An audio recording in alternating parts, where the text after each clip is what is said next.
Good afternoon guys. আচ্ছা দেখো, the cat নিয়ে আমরা আলোচনা করছিলাম।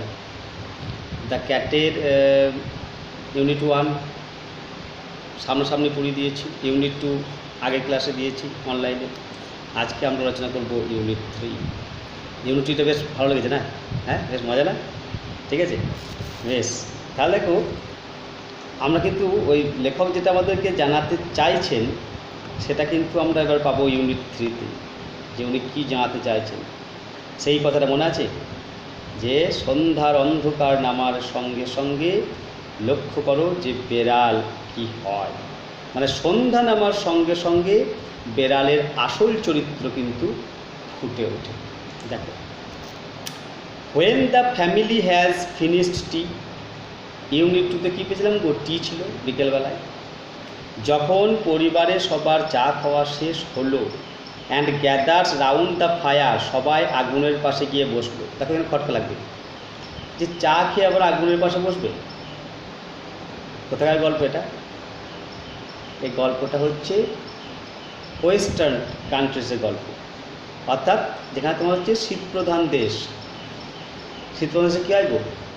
আমাদের এখানে যেটা হয় ওখানে তার উল্টোটা হয়। আমাদের তো সারা বছরই প্রায় গরম, ওদের সারা বছরই শীত।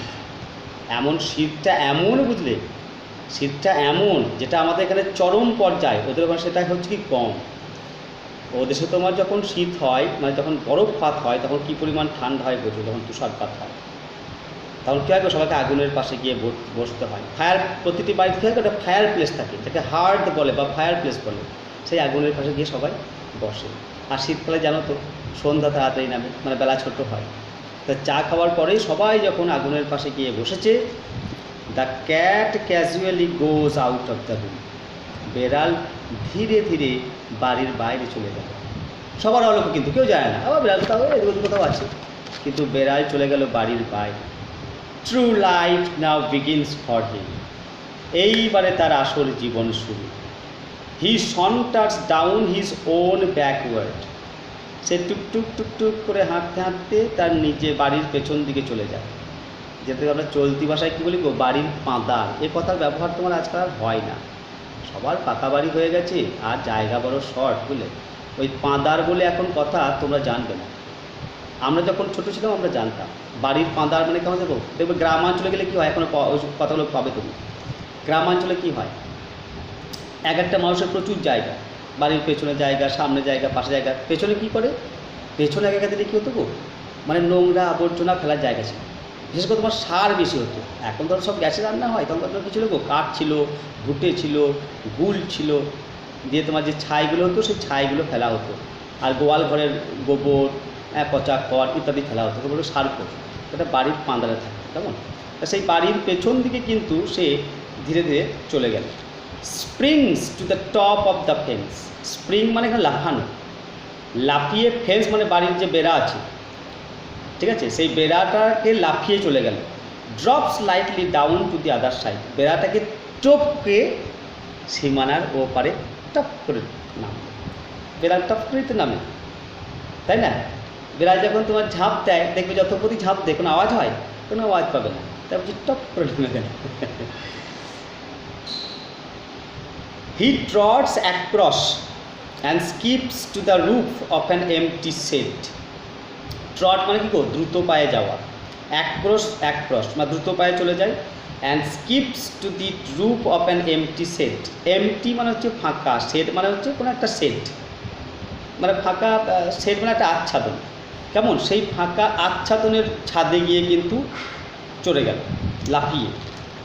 His movement becomes lithe and panther like, lithe মানে কী গো? লাইথ মানে হচ্ছে ফুল অফ বিউটি, মানে মাধুর্যময়, খুব সুন্দর আর কি। তার চলনের ভঙ্গিটা কেমন কী গো? খুব সুন্দর, মাধুর্যময়। প্যান্থার লাইক মানে চিতার মতো ধীরে সুস্থে চুপ চুপ চুপ করে আগাচ্ছে, কেমন। হি লুকস কিনলি ফ্রম সাইড টু সাইড, কিনলি মানে সাগ্রহে, কিউরিয়াসলি, মানে বড় আগ্রহের সঙ্গে সে এদিক ওদিক করে একবার তাকিয়ে দেখে নিচ্ছে। অ্যান্ড মুভস নয়েসলেসলি, আর নিঃশব্দে হেঁটে যাচ্ছে এদিক ওদিক। For he has so many enemies, কেন এদিক ওদিক করছে, কেন করছে? বলছে তার শত্রু, অনেক শত্রু। কীরকম শত্রু? ডগস, কুকুর হচ্ছে 1 নম্বর শত্রু, and small boys with stones. আর ছোটো ছেলে মেয়ে দেখলে কী করবে? একটা পাথর নিয়ে ছুঁড়ে মারবে, তাই না? এটা হয়, দেখবে হয়, ছোটো ছোটো এরকম করে। তাহলে বেড়াল কিন্তু খুব সাবধানে ভালো করে এদিক ওদিক করে তাকিয়ে কিন্তু হেঁটে হেঁটে যাচ্ছে। On top of the set, ওই আচ্ছাদনের ওপর, the cat arches his back. Arches his back মানে আর্চ, আর্চ মানে কি তোমার? আর্চ মানে হচ্ছে বাঁকানো। সে তার পিঠটাকে বাঁকায়, এমনি এমনি করে দেয়। And rakes his claws once or twice through the soft bark of the old root. দিয়ে নখ দিয়ে, মানে এরকম করে, বুঝতে পারলে? নখ দিয়ে কী করে? ওই 2-1 বার ওই ছাদের ওপরের, দেখো ছাদের ওপরের যে নরম ছালের মতো আছে সেটাকে ওইভাবে আঁচড় দেয়। He stretches himself a few times to see if every muscle is in full working order. আর 1-2 বার কী করে গো? আমরা যেমন দেখো আনিমুড়ি ছাড়ি না, আনিমুড়ি, আনিমারে বোঝো? বোঝো না? তাহলে কাজ ঘুম থেকে বেড়ালে কী করে গো? বলছি বেড়ালো তেমনি এটা দেখে নিলে আর কি, সব অঙ্গ প্রত্যঙ্গ সব ঠিক আছে কিনা, কেমন? বেড়ালের আনিমুড়ি। Then drooping his head nearly to his paws, তারপর মাথাটাকে প্রায় তার পায়ের থাবার কাছে নিয়ে গিয়ে, বুঝতে পারলেন? থাবাটার কাছে নিয়ে গিয়ে he sends across a call to his kindred. Kindred মানে কী লিখেছিলাম গো? রিলেটিভস, নিয়ার ওয়ান্স, মানে নিকট আত্মীয় যারা রয়েছে তাদেরকে ডাক দেয়, ম্যাও ম্যাও। বিফোর লং দে কাম, বিফোর লং মানে শুন, শীঘ্রই তার আত্মীয় স্বজন বন্ধু বান্ধবরা এসে উপস্থিত হয়। গ্লাইডিং, গ্রেসফুল শ্যাডোজ, দেখে কী দেখো? মানে ধীরে সুস্থে আসছে, গ্লাইডিং, হ্যাঁ, মানে নির্বাধায় আসছে, দেখে ছায়া ছায়া লাগে, সন্ধে হয়ে গেছে না, ছায়ার মতো আসছে সব। No longer are they the meek creatures who an hour ago were mewing for fish and milk. ওরা কিন্তু আর কিন্তু মিক মানে কি গো? হাম্বল, হ্যাঁ, মানে তোমার শান্ত ভীতু জীব কিন্তু আর নেই এখন। 1 ঘন্টা আগে যারা ওই মাছের জন্য, মিল্কে দুধের জন্য মিউ মিউ করছিল, এখন কিন্তু বেড়ালের রূপ সেটা চেঞ্জ হয়ে গেছে বাইরে গিয়ে। দে আর নাও গ্রিম ফাইটার্স, ওরা এখন ভয়ঙ্কর যোদ্ধা। তোল দিয়ে গেলাম, ওরা এখন ভয়ঙ্কর যোদ্ধা। কি ব্যাঙের বলছি, বাবারে বাবারে, বেড়ালদের মারামারি দেখেছো? ভয়ঙ্কর আওয়াজ করে না মুখে, বাবারে ভয় খেয়ে যাবে, আর সাংঘাতিক মারামারি। Just think how much more he gets out of his life than, তারপরে দেন হয়ে গেছে কিন্তু THEN, ওটা THAN হবে, than you do out of yours. বলছে তাহলেই তোমরা চিন্তা করো একটা বেড়াল তার জীবনে কত রকমভাবে স্বাদ আস্বাদন করে আমাদের চাইতে। কি মানে আমাদের চাইতে বেশি, কিন্তু ওই যে প্রথমে বলা হয়েছিল না যে ওদের ব্যক্তিত্ব আমাদের চাইতে বেশি, ওরা জীবনটাকে আমাদের থেকে আরও বৈচিত্র্যময় করে উপভোগ করে। And the sports they have to, আবার তারা কী করে গো? খেলাধুলাও করে, কি মানে আনন্দ করে। As they get older they go in for sport to the suburban backyards. Suburban মানে কি? শহরতলি, মানে মূল শহর থেকে দূরে, মূল শহর থেকে দূরে যে তোমার, যেমন দেখো আমাদের ইলামবাজার, তুমি ধরো যদি ইলামবাজারে বাস স্ট্যান্ডে থাকো তাহলে কী বলবে? ইলামবাজার টাউন। কিন্তু তুমি দেখো এই আমাদের যেখানে যে এলাকায় তোমরা দেখো পড়তে আসো, এই এলাকায় কী মনে হয়? এটা শহর মনে হয়, টাউন মনে হয়? মনে হয় না, এটা হচ্ছে শহরতলি, বুঝতে পারলে? এইরকম শহরতলির ব্যাকইয়ার্ডসে মানে পাঁদারে কিন্তু যখন বেড়াল যখন বয়স্ক হয়ে যায়, বুঝলে, যখন আর সে তেজ থাকে না, ওরা কিন্তু ওই জায়গাতে চলে যায়। কেন? দিজ ব্যাকইয়ার্ডস দ্যাট আর ডাল টু আস, এই বাড়ির পিছনের অংশ, যে পিছনের অংশ আমাদের কাছে নোংরা জায়গা, কি আমি দেখো আগেই বলেছি, are to them hunting grounds, সেটা হলো ওদের কাছে কিন্তু শিকারের জায়গা। Where they have more gallant adventure than King Arthur's knights ever had.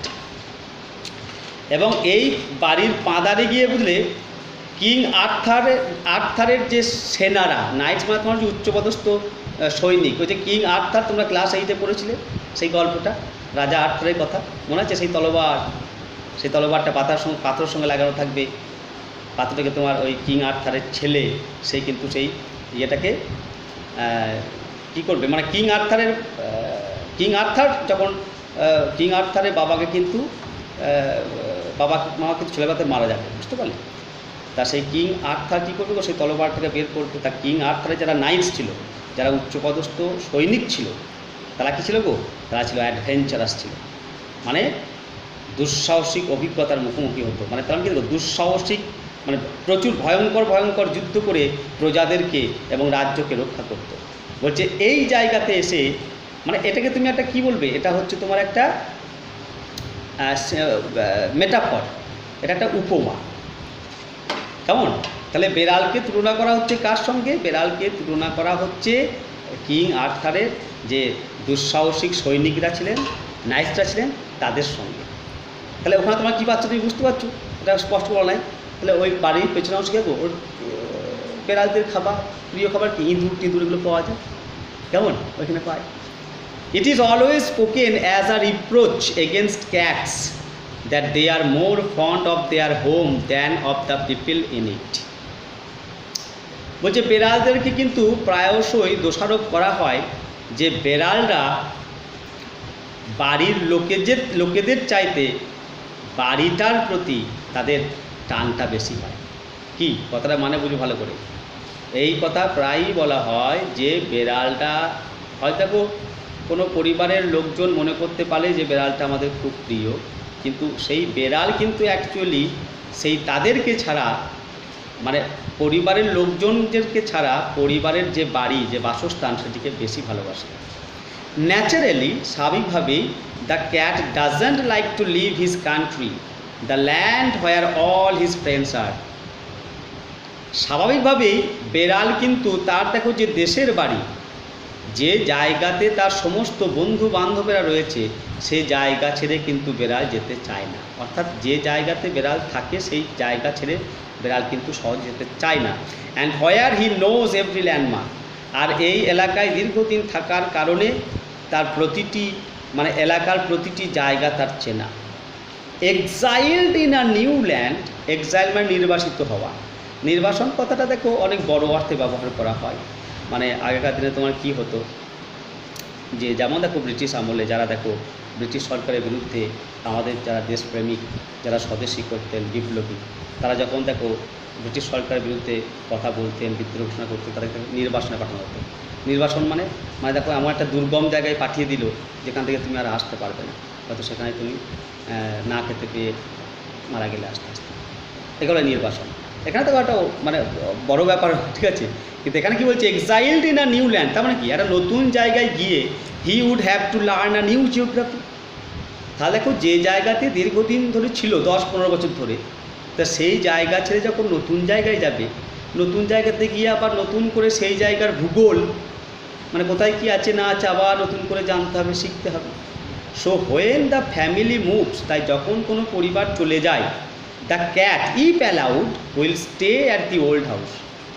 বেড়াল যদি সম্ভব হয় সে দেখো পুরনো বাড়িতেই থাকতে চায়, and attach himself to the new tenets, এবং নতুন ভাড়াটিয়াদের সঙ্গে আবার কিন্তু নিজেকে একাত্ম করে নেয়।